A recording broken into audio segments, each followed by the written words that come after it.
नमस्कार। तो हम आपको आपके लेकर आ गए हैं पाइथन का प्रैक्टिकल, जिसमें इस बार आपके 100% मार्क्स जरूर आने वाले हैं और जो क्वेश्चंस आपको यहाँ बताए जाएंगे वो जरूर आने वाले हैं आपके पाइथन के प्रैक्टिकल्स में। तो चलिए चलते हैं, सॉल्व करते हैं बिना देर किए बगैर अपने क्वेश्चंस को। ठीक है, सबसे पहला क्वेश्चन हमारे पास आ चुका है कि लिखा है right a Python programme that calculates and prints the number of second in a year. मतलब एक साल को हमें सेकंड में चेंज करना है। ठीक है, तो एक साल को सेकंड में चेंज करें, हमारे पास यहाँ कोड लिखे हुए हैं, अब इसको हम प्रैक्टिकल करके भी चेक करेंगे। तो साल को सेकंड में चेंज करने के लिए सबसे पहले हमारे पास 365 दिन होते हैं, 24 घंटे होते हैं, 60 मिनट होता है, 60 मिनट में 60 एक मिनट में 60 सेकंड्स होते हैं। ठीक है, इन सभी को आपस में करना है मल्टीप्लाई और हमारे पास हमारा आंसर आ जाएगा। कितना सिंपल सा ये प्रैक्टिकल हमारे पास अवेलेबल है। ठीक है, चलते हैं अपने पाई चार्ट को ओपन कर लेते हैं। हम अपने पाई चार्ट पर आ चुके हैं, जहां पर हम देखने वाले हैं अपने प्रैक्टिकल को। ठीक है,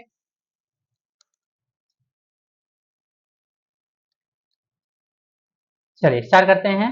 तो सबसे पहले हमारे पास एक हम ले लेंगे ईयर। ईयर एक वेरिएबल हमारे पास है, जिसमें हमने 365 डेज रख लिया उठा करके। ठीक है, फिर हमने लिखा डे। डे बनता है 24 घंटों से। ठीक है, और डे में होते हैं मिनट्स।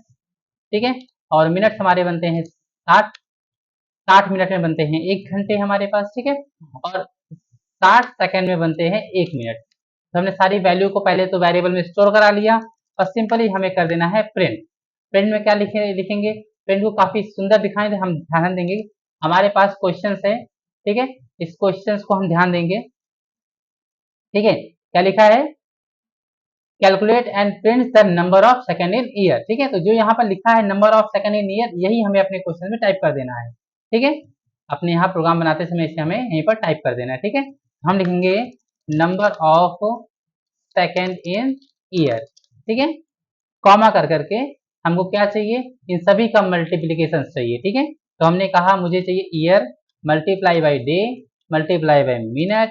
जो लिखा है वही लिखेंगे। ठीक है, ध्यान देंगे, कुछ भी नहीं लिख देंगे। ठीक है, जो यहाँ हमने माना है वेरिएबल उसी को यहाँ पे पुट कर देना है। ठीक है, जब सारी चीजें हो जाए तो यहाँ से रन करा लेंगे सिंपली। ठीक है, जैसे ही रन कराते हैं देखिए हमारे पास यहाँ पर सेकेंड्स आ चुका है। ठीक है, 31536 टाइम्स 0, ये हमारा है सेकेंड्स एक साल में। ठीक है, तो ये रहा आपका पहला क्वेश्चन, जिसको हम लोग ने काफी आसान तरीके से सॉल्व कर लिया है। चलते हैं, बढ़ते हैं अपने नेक्स्ट क्वेश्चन की तरफ। और हमारे पास नेक्स्ट क्वेश्चन हमारा दिया गया है कि क्वेश्चन नेक्स्ट क्या हमारे पास देख लीजिए। राइट अ प्रोग्राम, एक प्रोग्राम लिखना है टू इनपुट एनी कैरेक्टर, जो कोई भी कैरेक्टर ले, यूजर से ले, and find its ASCII code. यहाँ मैं आपको बता दूं कि हमारे पास ये जो आस्की है, यहाँ पर ये जो आस्की कोड यहाँ लिखा गया है, ये आस्की कोड का पूरा नाम होता है अमेरिकन स्टैंडर्ड। यहाँ पर ये देखिए यहाँ लिखा हुआ हमारे पास। ठीक है, American standard code for information interchange. American standard code for information interchange. ठीक है, तो हमें कोई भी कैरेक्टर लेने से, मान लीजिए हमने ले लिया ए ले लिया, तो एक आस्की कोड क्या होगा? एक आस्की कोड क्या होगा? मैंने ले लिया 1, तो 1 का आस्की कोड क्या होगा? मुझे यही चीजें अपने प्रोग्राम में प्रिंट करनी है। जैसे हमने यहाँ का कैपिटल का अलग होता है, स्मॉल का अलग होता है, ध्यान दीजिएगा। ठीक है, तो ए, तो ए का 65 होता है, स्मॉल ए का 97 होता है, तो मतलब बी का कितना होगा? बी का 66 होगा आस्की कोड। ठीक है, इसी प्रकार 0 का 48 होता है, तो 49 किसका होगा? 1 का होगा। ठीक है, इसी प्रकार से हमारे अल्फाबेट्स और नंबर्स को आस्की कोड में चेंज किया जाता है। हमारे पास में ऑड नंबर, यहाँ देखिए ऑड एक प्री डिफाइंड फंक्शन है। क्या है? प्री डिफाइंड फंक्शन, जिसको यूज किया जाता है आस्की वैल्यू फाइंड करने के लिए। ठीक है, बहुत सिंपल सी बात है। चलते हैं इसको कोड करके चेक करते हैं कि ये किस प्रकार से कोड हो पाएगा हमारा। ठीक है, पाई चार्ट में अपने हम आ जाते हैं, इसको कर देते हैं कमेंट आउट। कमेंट आउट नीचे आ जाते हैं, और सबसे पहले हमसे कहा गया है कि एक कैरेक्टर लेना है, तो हमने मान लिया एक वेरिएबल माना कैरेक्टर नाम से। क्योंकि कैरेक्टर लेना है तो इसलिए मुझे सिर्फ और सिर्फ एक इनपुट लिखना पड़ेगा। ठीक है, अगर आपको इंटीजर बोला होता तो हम इंटीजर इनपुट लिखते, तो हमें सिर्फ कैरेक्टर बोला तो मैं सिर्फ इनपुट लिखूंगा। ठीक है, और फिर हमने लिखा आंसर। ठीक, क्या बना लिया हमने? आंसर नाम का एक वेरिएबल बना लिया, और नाम का फंक्शन यूज कर जिसके अंदर हमने रख दिया कैर को। किसको रख दिया? कैर को। और मैं प्रिंट कर लूंगा प्रिंट आंसर। तो मुझे आंसर प्रिंट नहीं करना है, फिलहाल थोड़ा सा अच्छा दिखे, सुंदर दिखे, तो उसके लिए मैंने लिखा द कैरेक्टर इज, ठीक है, जो भी है, ठीक है, ASCII। ठीक है, आस्की कोड इसका ये हो जाएगा। तो कैरेक्टर में हमको कैरेक्टर ना प्रिंट करना, मुझे आंसर्स प्रिंट कराना है, ठीक है। मैं कॉमा ANS लिखूंगा, ठीक है। The character is asking answer, जो भी होगा हमारे पास वो आ जाएगा, ठीक है। तो मैं प्रिंट कराता हूँ। अब मुझसे मांगेगा कि कैरेक्टर दीजिए, मैंने दिया स्मॉल a एंटर किया, तो मेरे पास आ गया 97, देख पा रहे कितना आ गया, 97 आ गया, ठीक है। मैं b प्रिंट करूंगा, इस बार मैं स्मॉल b प्रिंट कर रहा हूँ, तो क्या आ गया 98 आ गया, ठीक है। ऐसे अगर मैं कैपिटल A प्रिंट कर दूं यहाँ पर और मैं एंटर करूँ तो आंसर 65 आएगा। अगर मैं यहाँ पर C एंटर करूँ, कैपिटल C एंटर करूँ, तो कितना आएगा, सभी लोग कमेंट कीजिए। तो हमारे पास आ रहा है 66 आया, ठीक है। इस प्रकार से ASCII कोड ऑड फंक्शन की मदद से हम ASCII कोड को फाइंड कर सकते हैं। बिल्कुल 3 लाइन का प्रोग्राम था, बिल्कुल आपको परेशान नहीं होना है, इजी तरीके से हमने इसको सॉल्व कर लिया है, ठीक है। चलते हैं अपने नेक्स्ट क्वेश्चन की तरफ। नेक्स्ट क्वेश्चन हमारे पास क्या है वो देख लेते हैं। नेक्स्ट क्वेश्चन हमारे पास आएगा, ओके, नेक्स्ट क्वेश्चन आ गया है, बहुत इजी क्वेश्चन से कह रहा है कि आपको सेल्सियस को कन्वर्ट करना है फॉरेनहाइट में, और फॉर्मूला भी हमको यहाँ दिया गया है। अगर फॉर्मूला दिया गया है तो कोई दिक्कत ही हमें नहीं होने वाली है, ठीक है। तो हमें पता होना चाहिए कि सी की वैल्यू हमें लेनी है और एफ बराबर पूरे फॉर्मूले को सिंपली लिख देना जैसा ही क्वेश्चन में लिखा गया है, ठीक है। चलिए चलते हैं, काम करते हैं कि हम इसको सॉल्व कर लेते हैं, ठीक है। ओके, तो हम अपना खोल लेते हैं, दोनों को अगल बगल कर लेते हैं, ठीक है। क्वेश्चंस ले लेते हैं यहाँ से, हम क्वेश्चंस पूरे को यहाँ से कॉपी कर लेते हैं, ठीक है। फॉर्मूले सहित ले लेते हैं, ठीक है। पाई चार्ट में चलते हैं अपने, हम लोग यहाँ पर एंटर कर लेते हैं और यहाँ पर हम क्वेश्चंस को कमेंट आउट में लिख देते हैं, ठीक है। कमेंट लगा दीजिएगा, ध्यान रखिएगा, ठीक है। लिखा है यहाँ पर क्या, write a program to obtain temperature in Celsius and convert into the Fahrenheit, ठीक है। फॉर्मूला सामने हमको दिया गया, तो कुछ दिमाग लगाना नहीं है आपको, सिंपल लिखना है variable C is equal to डाल देना है, क्योंकि हमें जो हम जो सेल्सियस लेने वाले हैं वो हम लेंगे इनपुट सॉरी इंटीजर में लेंगे, ठीक है। तो इंटीजर लेने के लिए मैंने क्या लिखा, इंट इनपुट लिखा, ठीक है। एंटर आ नंबर, कोई भी नंबर एंटर करेंगे जो कि सेल्सियस में होगा, ठीक है।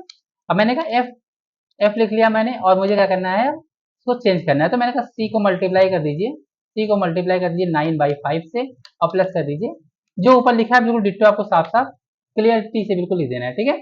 मैसेज मन हो तो आप जो भी क्वेश्चन में लिखा है वो क्वेश्चन सी यहाँ पर लिख दीजिए, ठीक है। तो मैं यहाँ लिख देता हूँ Celsius and sorry Celsius convert it into foreign height, ठीक है, फॉरेन हाइट, और कॉमा करके हम एफ लिख देंगे कि एफ में वैल्यू हमारी जा रही है, और चेक करेंगे।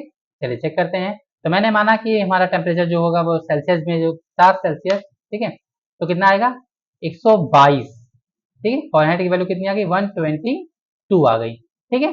ये बहुत इजी सा क्वेश्चन था, ये भी मात्र 3 लाइन में ही आपका हो गया है, और बल्कि इस क्वेश्चन का आंसर तो आपको आपके क्वेश्चन में ही दिया हुआ था। तो चलिए इसको भी क्लोज करते हैं, चलते हैं अपने नेक्स्ट क्वेश्चन की तरफ हम बढ़ते हैं।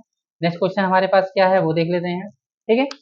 नेक्स्ट क्वेश्चन में क्या कह रहा है, बहुत ही सिंपल क्वेश्चन है, कह रहा है कि पाइथन में प्रोग्राम बनाइए जिसमें एक इनपुट नंबर, एक इनपुट लेना है नंबर को और उसका क्यूब निकालना है।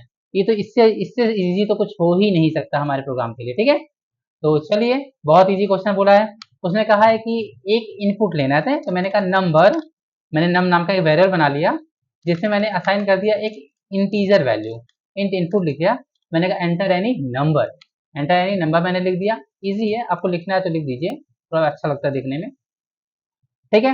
Num equal to int input enter number हो जाएगा। अब हमको सिंपली क्या करना है, इसका क्यूब निकालना है। चाहे हम प्रिंट में नंबर एक्सपोनेंट 2 बार स्टार लगाते हैं जिसको एक्सपोनेंट कहा जाता है, ठीक है।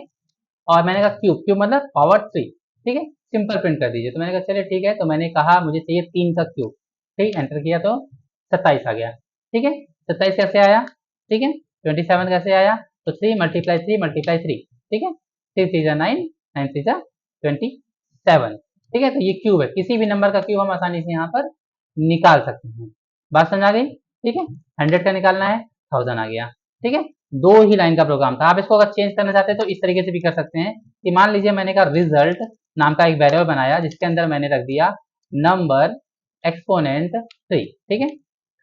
और अब मैं यहाँ पर इसके अंदर एक मैसेज भी दे दूंगा कि the cube of the cube of given number is the given number is, मैंने कॉमा लगाया, नम लिखा, ठीक है, इज नम हो जाएगा, कॉमा करिए, ठीक है।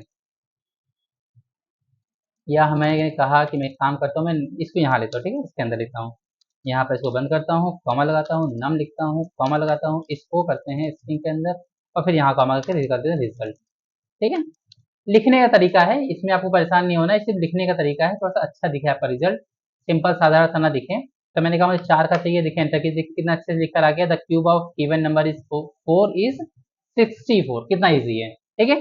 तो इस तरीके से हम अपना क्यूब फाइंड कर सकते हैं। ध्यान दीजिएगा, प्रिंट जितना बेहतर लिखेंगे आपके लिए उतनी अच्छी बात होगी, प्रिंट हमेशा अच्छे से लिखिए। इसको भी मैं कमेंट आउट कर दे रहा हूँ, ठीक है। और चलते हैं अपने लास्ट और सबसे इंपॉर्टेंट क्वेश्चन की तरफ, ठीक है। तो लॉजिकल क्वेश्चन है तो थोड़ा ध्यान देंगे इस पर हम लोग, ये बहुत अच्छा क्वेश्चन है, आप इस एक्सप्रेशन को याद कर लेना है, ठीक है। यहाँ जो लिखा हुआ है, ध्यान दीजिए क्या बोला है कि आपको 2 नंबर इनपुट लेने हैं, कोई भी 2 डिजिट का नंबर लेना है आपको, 2 डिजिट, 2 नंबर नहीं, 2 डिजिट का नंबर लेना है आपको और उसे रिवर्स कर देना है। जैसे मान लीजिए मैंने लिया है 25, तो हम जो प्रोग्राम हमको दिखाए वो कितना दिखाए, 52, मतलब 52 दिखाए, ठीक है।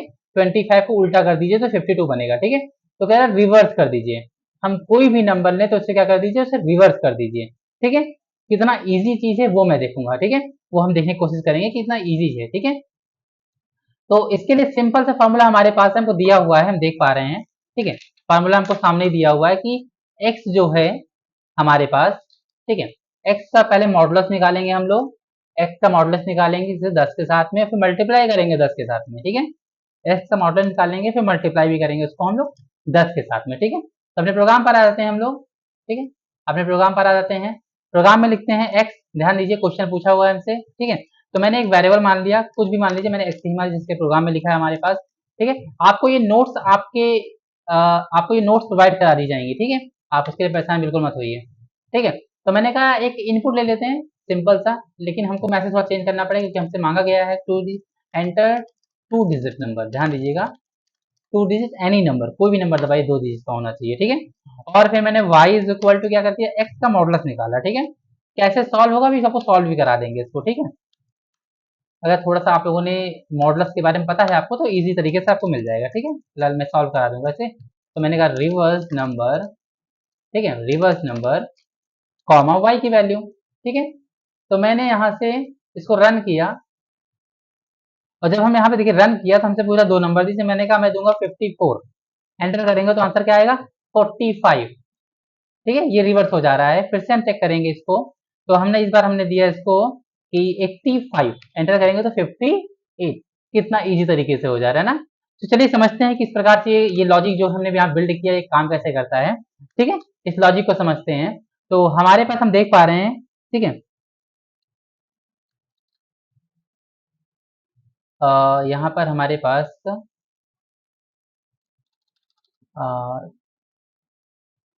ओके, ठीक है। चलिए तो इसको हम लोग चलते हैं समझने के लिए, ठीक है, बिल्कुल इजी है समझना इसको,